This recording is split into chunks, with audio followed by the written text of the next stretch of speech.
I'm what you might consider to be a skeptical anime fan, and by that I mean for someone who hosts countless panels and makes videos that exist solely to offer recommendations, there's this reluctance to immediately jump into an anime that's been recommended to me. It's because of this reluctance that I only recently dove into a series that's been subliminally implanted into my brain for the better part of 2 years, and lo and behold, I actually enjoyed it. In the earliest era of this channel, going all the way back to Anime Austin in 2017, you may recall that I was interviewed by Roderick, or Coach, of Team Lift. It was not only the first time we'd met, but it was also the first time he'd mentioned the name of this series. It's one of my favorite openings of all time. I think it's going to be Kawaii Guide to Hostels and Manners. Favorite opening, bar none. What series is that? It was, what was it? Kawaii Guide to Hostels and Manners. I will get you this opening. Yeah, I'm for sure. sending you this opening. It's not familiar. I have to send it. It was like, bar none, I watched that opening. Everything about it spoke to me, and I went out and bought the music for the opening. I bought the closing title for the opening. It was everything I wanted. In that interview, little did either of us know that 2 years later, I would be sitting in one of his panels at IkiCon where he would, once again, mention this series. It was this reminder that would finally inspire me to give it a fair shot. The Kawaii Complex Guide to Manners and Hostile Behavior, also known as Bokuro wa Mina Kawai-Sou in Japan, started airing in the spring of 2014 and was produced by Brainsbase, the studio behind Bakano, as well as the first season of Durarara.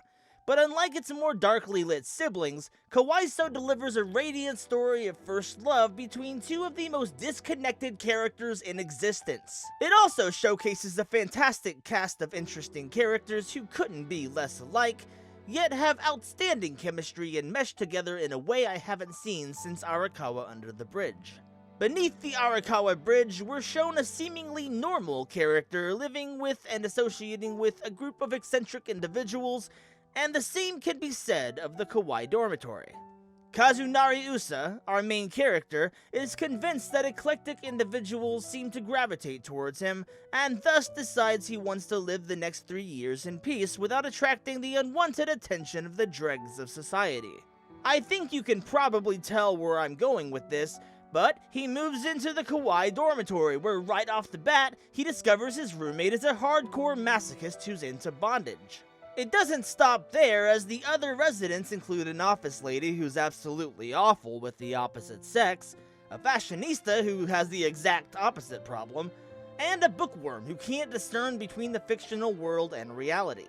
It's the latter of whom that Usa falls in love with at first sight, and the series duels as both a love story where the woman is the dense one, and a character study on what happens when you gather a group of seemingly opposite people under one roof.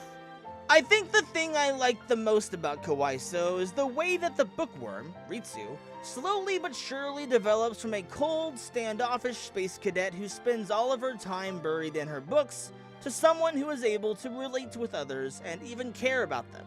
In the beginning, Ritsu is a full-blown introvert, but as the series proceeds, we get to see her develop into more of a social introvert, or ambivert, which allows her character to exponentially expand. It's really cool that, in the process of developing both Ritsu and Usa, their bond is also able to develop, despite their obvious incompatibility. It kind of pushes this idea that you're not always going to like the same things your partner likes, you're not always going to think the same way. But if you're meant to be together, you'll learn to look past that and develop as people together. In covering the other residents, namely the office lady and fashionista, Kawai-Sou is able to showcase a dichotomy of personalities as they intersect. The office lady, henceforth referred to as Mayumi, can't hold on to a man to save her life, while the fashionista, henceforth referred to as Sayaka, can't keep the boys away with her sickeningly sweet demeanor. In both of their cases, they've gotten used to wearing masks that hide who they truly are. Whether it's Mayumi being a worker bee while on the job but letting her hair down and getting sloshed after she gets home, or if it's Sayaka literally wearing a mask of makeup so no one, not even her closest friend, knows what she looks like without it. It's also made clear at some point that Mayumi's issue isn't really her own fault, but rather she can't find a man worth keeping, while Sayaka just enjoys teasing and leading on the men at her disposal. Mayumi is the polar opposite of Sayaka and vice versa, yet they're still somehow able to survive under the same roof, just down the hall from one another. Shizuru, on the other hand, is so confident in who he is that it's often to the chagrin of his fellow residents. I mean, the first time he's shown in the series, he's poking his head through the fence of a grade school. It's not that he's necessarily a lolicon, but rather he knows the quickest way of being mentally and physically scolded by the police is to do something so ridiculous that they have no choice but to take him in.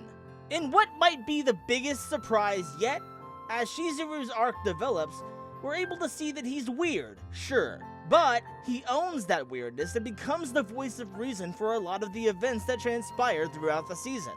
I'm proud to say that, from the start, I was always rooting for Usa and Ritsu's relationship to blossom.